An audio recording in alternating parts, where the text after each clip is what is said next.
You're listening to the Trailblazers Podcast, Episode 5 with Lakesha Cole. I wish I would not have been so fearful to just jump and just do it. You know, even if I got it wrong, even if it was a mistake, even if it didn't pan out the way I wanted it to, at least I tried it. At least I did it. You're listening to the Trailblazers Podcast, where we will explore the stories of successful Black professionals. Join us as we highlight the knowledge, resources, and tools of these accomplished trailblazers to help provide the know-how, confidence, and motivation you need to blaze your trail. And now, here's your host, Stephen Hart. Hello, everyone. Welcome back to the Trailblazers Podcast. I'm thrilled about today's guest. Her name is Lakesha Cole. She's a businesswoman, mother, and Marine Corps spouse, and was actually selected as the 2014 Military Spouse of the Year for her entrepreneurial prowess, volunteer efforts, and her support of the military community. She really does represent the millions of past and present military spouses who continue to thrive in a wartime environment and dedicate their lives and families to service and giving back. I really enjoyed my talk with Lakesha, given her very unique story. She's the CEO and owner of She Swank Too, which is a curated online children's boutique for girls. And this dream to reality of owning a boutique started as an idea 6 years ago, and today her brand has traveled to customers in all 50 states and 4 countries. And as we'll cover in just a few minutes, it led to the opening of her first successful pop-up shop in Okinawa, Japan, where she and her family are currently stationed. I also wanted to mention that she was selected into the Military Entrepreneur Program by Inc. magazine and also featured on the Today Show with Kathy Lee and Hoda. She's published in Military Spouse magazine and also featured by Ebony as the coolest Black family in America, number 59. So in today's episode, you'll hear Lakesha and I talk about the action she took as a new entrepreneur to bring her idea to reality. She discusses why she started her online business, how she was able to move her business from California to Virginia to Japan. Then we got into all the difficulties and challenges of moving her business overseas. And we covered how social media helped her business and what she did after losing nearly 90% of her customer base and having to hit the reset button. I'm so excited for you guys to all get into today's episode. So without further delay, let's go. Lakesha, thank you for being our guest today and welcome to the Trailblazer Show. Hi, Stephen. Thanks for having me.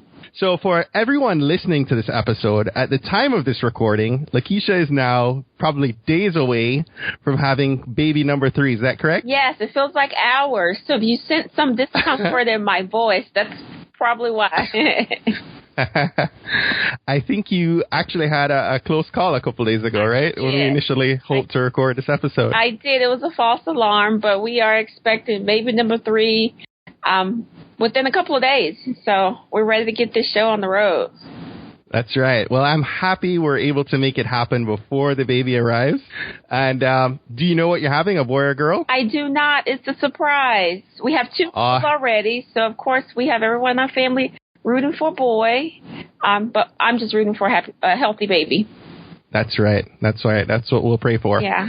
So this is very exciting, but so before baby Cole gets here, let's go ahead and get this session on the road. And I hope to have you share some goodness with our community today. Looking forward to it. Now, I've shared a little bit about your background, but I'd like to give you a minute or two right up front to tell our Trailblazers community a little bit more about you. So feel free to go ahead and fill in the gaps. You kind of described my life in seconds. I'm a military spouse. I'm a business owner, entrepreneur. And this has been my passion for a very long time. As most military spouses, we live a very transient lifestyle. So we have to uproot our life, our business, our families every 2 to 3 years and move to a different city, state, base, or in my case, country.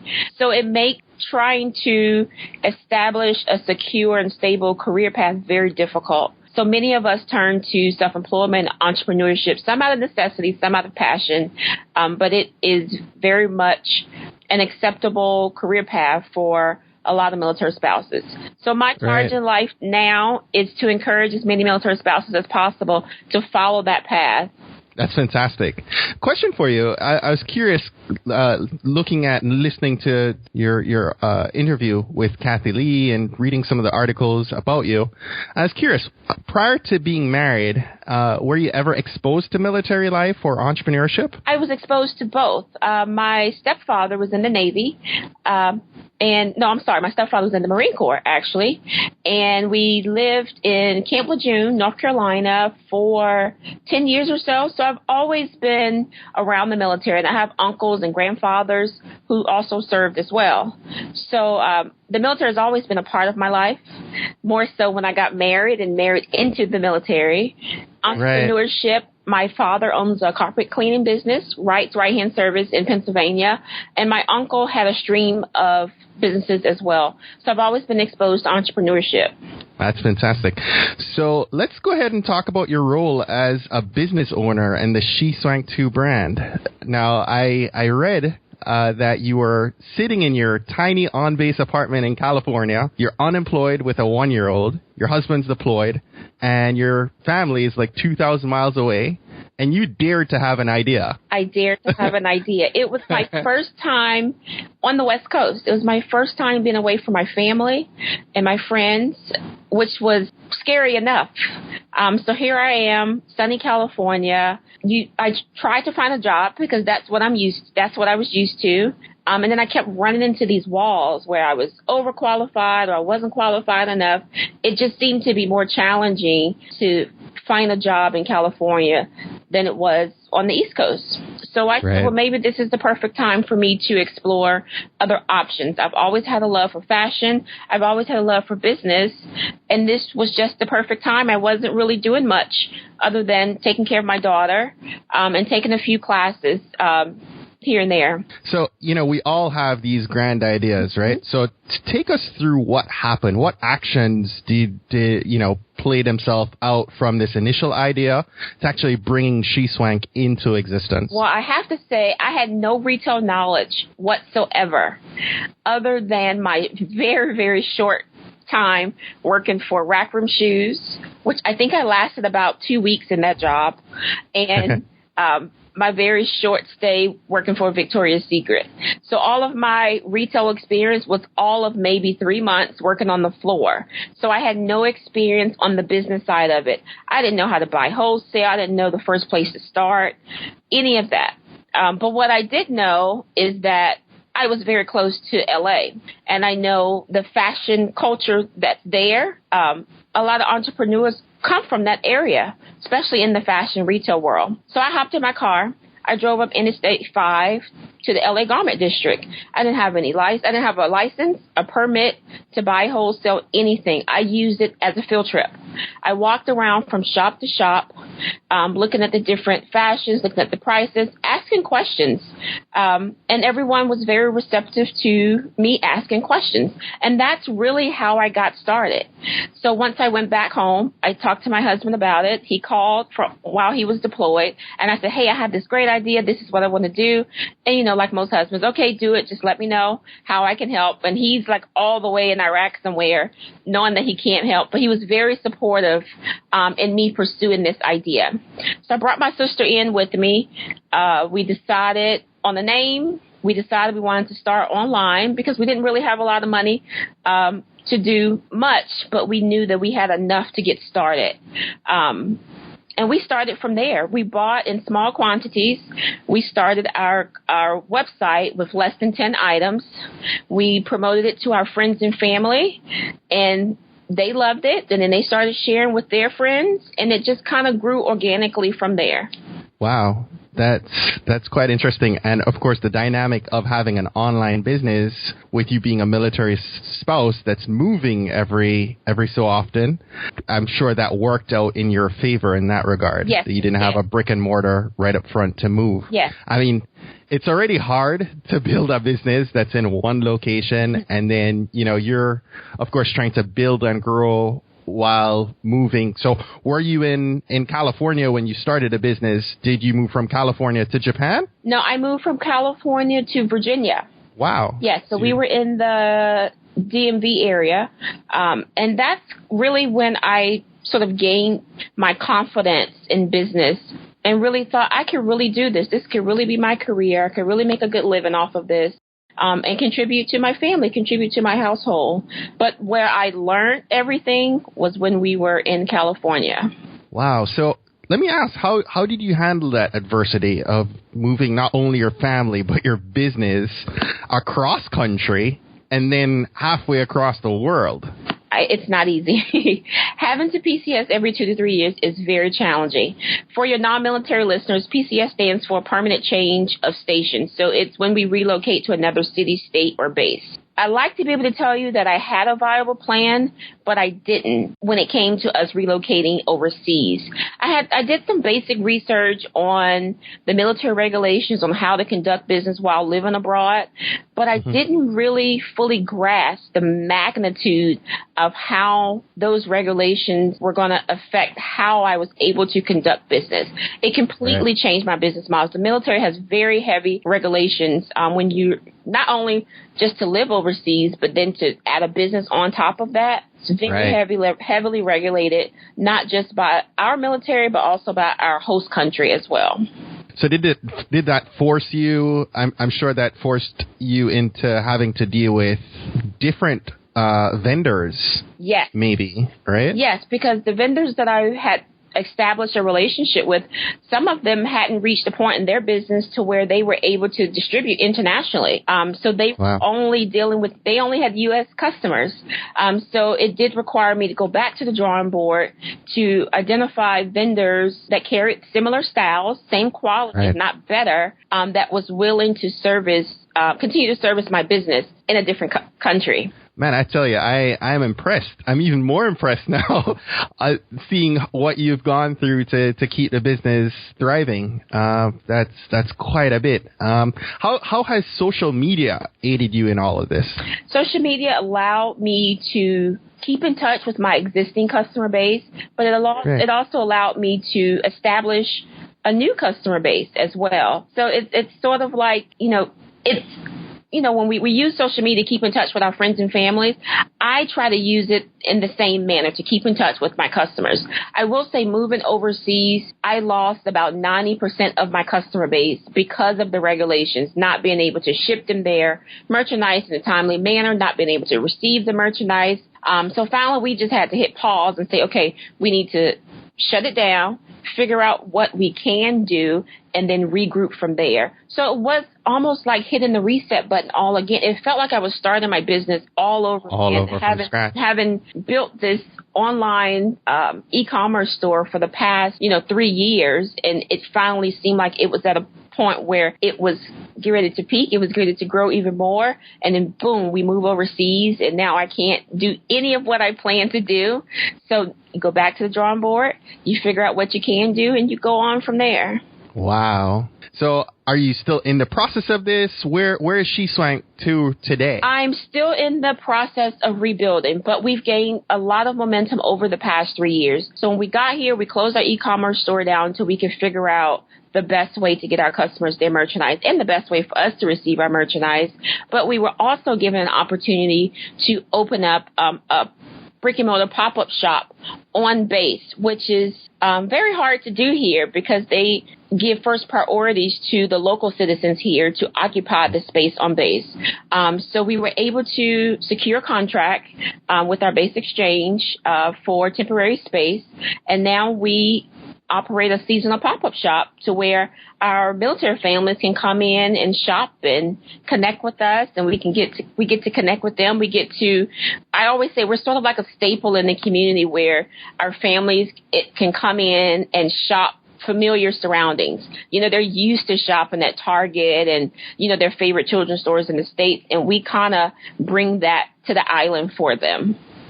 Now, separate from the retail, you also mentor and coach milspouses, correct? Yes, I do.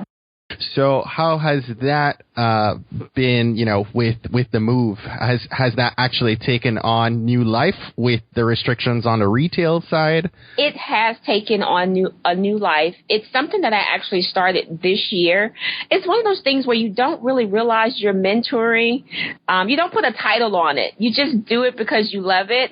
And then one day I woke up and I thought, I can share more. I've had great experiences. I've had some challenges. People are always asking me, well, how do you do X, Y, and Z? And I try to help them the best way that I can. How can I package this to where I'm able to help as many spouses as possible? So I call myself the Mill Spouse Retail Coach, and people often come to me because they want to learn how to do exactly what I was able to do, which was port my business from coast to coast and country to country, and still maintain some level of success with it. Right. That's awesome. I commend you on actually taking the steps to begin to coach. It's a great thing to give back, a very rewarding thing to give back in many ways. I do appreciate you sharing those challenges. And, one of the things, I, as an entrepreneur, I look to several mentors, both online and actually, people I interact with on a day-to-day. And I think both as professionals and as business owners, sometimes we want to know, that not only is a mentor successful, but they've also been in the fire, right? They've been through a lot. So I think, it's a great, despite the challenges you've experienced with She Swank, it's only going to make you stronger, right? And it only aids in how you're able to help someone through different challenges that they're facing. So, despite all that, it's a great thing, and I know, I'm sure you're going to do extremely well as a mentor.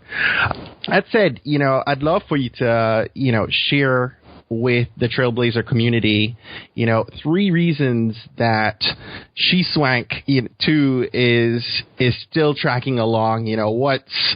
What would you attribute the success of this brand to over the 6-year window? Because it's still alive, right? Yes, despite the restriction, it's still alive and it's still pulling. So there is something that, there are many things you've been able to accomplish to keep this brand going. If you had to attribute 3 reasons why, what would they be? I would have to say transparency. I'm always upfront with my customers about everything, particularly our lifestyle. As a military family, I try to include them in the process as much as possible. I would say consistency with not only the products that we carry, but with our message. And I would say our why. We always communicate our why with our customers, why we do what we do. And I think our customers know that, have learned that over the years. And I think that's why they love us and why they keep coming back. Well, Lakesha, I just take a minute and acknowledge you. You've succeeded at being, a loving wife and mother. I've enjoyed reading all the many stories I've read about you. You're an entrepreneur that's making the sacrifice both to, on your husband's behalf, allowing him to make a sacrifice for us and our country. So thank you very much. Congratulations on becoming a positive role model in your community for women, for military spouses, for Black professionals and entrepreneurs, pretty much everywhere. Thank you for having me. So we've got a few more minutes with you, and I wanted to go, above and beyond for a Trailblazers community, and we're going to speed things up a bit in these last couple minutes. Are you ready? I'm ready. All right. So give me one effective skill or technique we could add or improve on today to become better than we were yesterday. Network, and build your network before you need it. What's one book you read that moved you to take action in some way? Simon Sinek, Start With Why. Love that book. Love it. Awesome book. Yes. I've met him before, too. He's an awesome guy. What's something small you've done that you're proud of? Wash, dry, fold, and put away laundry in the same day. Your mommy listeners will understand why. Oh, I'm the daddy that does laundry in my house, so I can appreciate that. It never happens in the same day, so when I can accomplish that in the same day, I feel like a boss, I have to tell you. Absolutely. Can a future trailblazer have too many goals they're chasing at one time? I I would say yes. I always advise my clients to start small with growth in mind. Name an online resource. It could be an app, software, tool that you use every day in your business that you can't live without. My favorite app is Evernote. I use it to record everything, all of my thoughts, my lists, my things to remember, brainstorming, everything. I cannot live without Evernote. I am right there with you. Person for Evernote. Absolutely. I'm reading Evernote right now.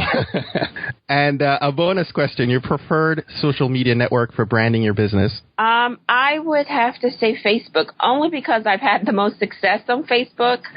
But I do have a goal this year to up my IG game. Good deal. Good deal. I love Instagram and Twitter. And I love Facebook more so now for the advertising component. Yes. What do you wish you knew when you were younger that would have made you wiser and even more successful today? I wish I would not have been so fearful to just jump and just do it. You know, even if I got it wrong, even if it was a mistake, even if it didn't pan out the way I wanted it to, at least I tried it. At least I did it, you know? So I wish that I was less fearful when I was younger. Don't we all? Yes. And is there one truth, generally speaking, that has held constant throughout your life's journey? To always start with why. Always know why you're doing what you're doing and live that. Absolutely. Lakesha, thank you so much. Please tell our listeners where they can learn more about you, and we'll wrap up for today. All right. You can catch me on my website at LakeshaCole.com, and then you can link to all of my social media pages from there. Fantastic. We'll also be sure to put up all the links to your social and your website and some of the cool articles we've read up about you on our show notes page. Thanks again for being our guest today. And on behalf of our community, we wish you the very best for a safe delivery of Baby Cole. All right. Thanks, Stephen. Have a great one. Well, that's it, guys. Thanks again for listening to this episode of the Trailblazers podcast. I hope you enjoyed Lakesha's story. I'll post links to her website and also to She Swank Too on our show notes page at tbpod.com/episode 5. If you enjoyed this episode, please subscribe and leave us an honest review on iTunes and Stitcher. And please follow us and hit me up on Instagram and Twitter. Our handle on either channel is @tbpod. Thanks so much for listening today. Now go make today great.